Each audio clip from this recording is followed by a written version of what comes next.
अस्सलामुअलैकुम स्टूडेंट्स, आज हमारा केस 7 का इंग्लिश ए का लेक्चर नंबर 8 है। इसमें हमने जो है चैप्टर नंबर 4 के क्वेश्चन आंसर आरटीसी के question answer words and tenses और बुक वर्क करेंगे। Students, question answer RTC words and tenses ये आपने अपनी कॉपी पे लिखने और इन्हें याद करना है, और बुक वर्क साथ साथ आप अपने बुक्स पे कंप्लीट करते जाएंगे। प्रीवियस लेक्चर में मैंने आपको chapter number 4 the Carew murder case की रीडिंग और एक्सप्लेनेशन करवाई थी और साथ हमने वर्ड्स मीनिंग किए थे। तो चलिए इसके पहले क्वेश्चन आंसर्स करते हैं। इसका क्वेश्चन नंबर 1 देखिएगा। What phrase does the author use at the start of the text to show the reader that time has passed. जो लिखने वाला राइटर है उसने इस कहानी को शुरू करने से पहले क्या लफ्ज़ इस्तेमाल किया था जिससे हमें वक्त का अंदाज़ा हो जाता।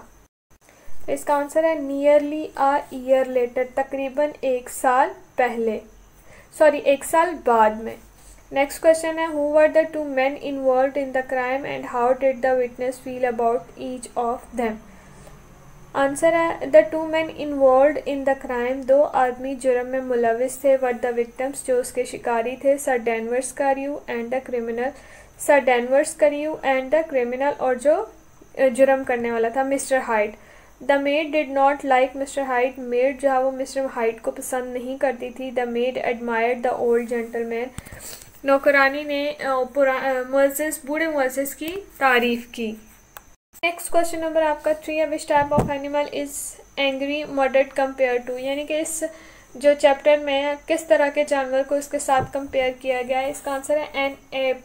एप का मतलब होता है गोरिल्ला, बंदर की जो एक किस्म होती है उसका। What is Mr. Utterson's profession? Mr. Utterson is a lawyer. Mr. Utterson एक वकील थे। क्वेश्चन नंबर 5 है, What was the Utterson's reaction to hearing about the crime and seeing the weapon?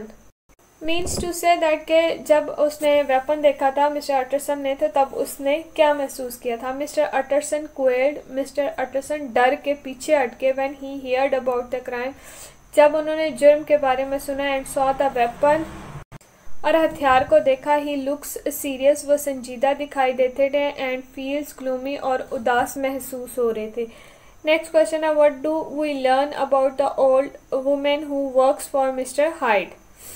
She is described as an older women, वो एक बूढ़ी औरत के तौर पर यहाँ बयान की गई हैं। Who had an evil face, जिसका एक शैतानी चेहरा था। स्मूथ बाय हिपोक्रेसी, जो मुनाफिकत से भरा हुआ था। But her manners were excellent, लेकिन उसके अदाब जो थे वो बहुत आला और शानदार थे। She has a flash of hateful Joy on her face, उसके चेहरे पर नफरत भरी एक खुशी की चमक आ रही थी। व्हेन शी रियलाइजेस दैट, जब उसे यह एहसास हुआ कि that mister hide might be in trouble, कि मिस्टर हाइड किसी मुसीबत में हो सकते हैं।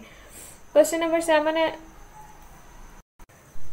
why will it be difficult for the inspector and the Mr. Utterson to find Mr. Hyde? Mr. Hyde के लिए और इंस्पेक्टर और अटरसन के लिए क्यों मुश्किल हो रहा था कि वो मिस्टर हाइड को ढूंढते। It would be difficult,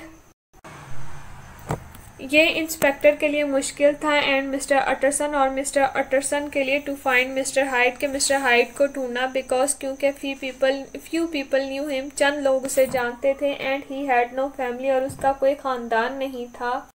had never been photograph, ना ही उसने कभी कोई तस्वीर खिंचवाई थी। Had not been seen often, और उसे अक्सर या कभी कभार नहीं देखा गया था। And was described in widely, और उसे बयान किया गया वसी अंदाज में, डिफरेंट वेज मुख्तलिफ तरीक़ों से, बाय दोज उनके ज़रिए, हु हैड सीन हिम जिसने उन्हें देखा था। नेक्स्ट क्वेश्चन है, which word meaning search vigorously is used to describe the state of mister Hyde's room. इसका आंसर है रैंसैक्ड, जिसका मतलब है लूट मार। उसके बाद हमने करने हैं जी RTC, answers the following question with the reference to the context. ये बुक की आरटीसी है, ठीक है। And then all of a sudden he broke out in a great flame of anger. Who is angry? Mister Hyde. Who is angry? Mister Hyde. Who is he angry with, यानी कि वो किसके साथ नाराज था? Sir Danvers Carew. Next question हमारे पास, does he have any reason to be angry? Not according to the witness, यानी कि उस पर क्या उसके पास कोई मकसद था उसे नाराज़ होने के लिए? Not according to the witness, ठीक है, विटनेस के मुताबिक तो नहीं। How does the maid describe his behaviour, maid ने किस तरह उसका रवैया बयान किया। Like that of a mad man with ape like fury excessive, means to say कि उसका रवैया ऐसा था जैसे कोई पागल है, गोरीले की तरह तेज़ी के साथ उसे गुस्सा आता है, उसमें ज़्यादती भरी हुई है। नेक्स्ट स्टूडेंट्स के जो आरटीसी मैंने आपको करवाई ये आपने एज इट इज़ अपनी कॉपीज़ पे लिखनी है। नेक्स्ट मैंने आपको करवाने हैं वर्ड सेंटेंसेस। मैं यहाँ सिर्फ आपको 2 वर्ड सेंटेंसेस करवाऊंगी, बाकियों के मैं आपको मीनिंग्स बता दूंगी, बाकी सेंटेंस आप खुद से बनाएंगे।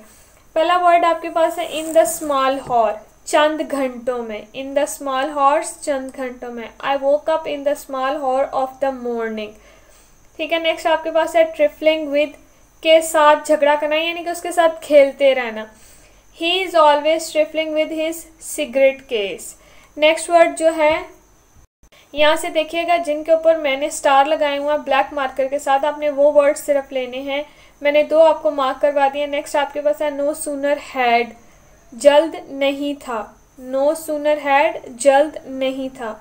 एम्बिशन, मकसद या ख्वाहिश। विदाउट डाउट, कोई शक के बगैर। लास्ट आपके पास है सर्कमस्टांसेस, हालात। जो वर्ड्स यहाँ पे मैंने ब्लैक मार्कर्स के साथ हाईलाइट किए हैं आपने इन्हीं के ही सिर्फ वर्ड सेंटेंसेस बनाने हैं। 2 मैंने आपको करवा दिए, बाकी आपने खुद से बनाने हैं। नेक्स्ट आपका ये जो नीचे एक्सरसाइज दी गई है, फाइंड अ वर्ड और an expression in the story that is exactly the same of the those in the list below. ये जो वर्ड्स आपको लिखे यहाँ पे नज़र आ रहे हैं स्क्रीन पे, इनके आपने मीनिंग्स लिखने हैं, लेकिन आपने इनके सेंटेंसेस नहीं बनाने। ये आप अपनी बुक पे ही सॉल्व करेंगे। अ पीरियड ऑफ रिफ्लेक्शन और थॉट, इसका मतलब है musing. Broken into pieces, shattered. Broken into pieces, shattered. Serious, solemn. Next word है serious, solemn. A person's height, stature, a state of great comfort and often expense, luxury, a small piece of coal or wood that is glowing in a dying fire। इसका मतलब है अंबर। ये जो आपको मैंने करवाया पाठ ये आपने अपनी बुक्स पे ही करना है। नेक्स्ट हमारे पास बुक का पेज है जो अभी रिसेंटली किया उससे नेक्स्ट पेज है suffix.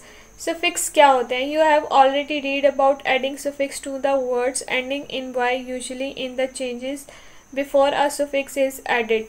The exception is when we add ing। अब देखिए उन्होंने कहा suffix क्या होते हैं। suffix वो होते हैं जो आपके वर्ड के बाद लगाए जाते हैं, वर्ड के एंड पे लगाए जाते हैं और वो उसका मीनिंग चेंज कर दें। यहाँ पे जो इन्होंने एग्जांपल दिया देखें, कैरी, कैरीड और कैरिंग। आप IED भी लगा सकते हैं और ING भी लगा सकते हैं, दोनों ही लग सकते हैं, तो उसका मतलब टोटल चेंज हो जाएगा। नीचे उन्होंने हमें एक्सरसाइज दी है, add ly to the following adjectives to make adverbs। उन्होंने हमें एडजेक्टिव दिए हुए हैं, हमने इनके एडवर्ब खुद बनाने हैं। पहला उन्होंने वर्ड जो हमें दिया है वो है नेसेसरी। अब देखिए इसके लास्ट पे y है, y के आगे ly नहीं लगा सकते, तो हम क्या करेंगे, y को कट करेंगे, y की जगह I और फिर ly लगा देंगे, ये बन जाएगा नेसेसरी से नेसेसरली। उसके बाद नेक्स्ट वर्ड है आपके पास नॉटी। इसमें भी हम y को ख़त्म करेंगे और ILY लगा लेंगे, नॉटी से नॉटली बन जाएगा। फिर उसके बाद सेटिस्फैक्ट्री, इसका भी y ओमिट करके ILY लगा देंगे तो सेटिस्फैक्ट्रीली। उसके बाद ये सारे वर्ड्स आपने इसी तरह इनका y ख़त्म करके आगे ILY लगा के इनको कंप्लीट कर लेने। नेक्स्ट है add OUS to the following nouns to make adjectives. ये फॉलोइंग नाउन्स हमें दिए गए हैं, हमने इनको एडजेक्टिव में कन्वर्ट करना है। उन्होंने कहा कि ऐड क्या करना है, आपने लास्ट पे OUS करना है। अब यहाँ पे पहला वर्ड हमारे पास है लग्जरी। आप क्या करेंगे, y को ख़त्म करेंगे और y की जगह IOUS लगा देंगे, लग्जरियस बन जाएगा। फ्यूरी वर्ड है FURY, y ख़त्म करेंगे तो फ्यूरियस हो जाएगा।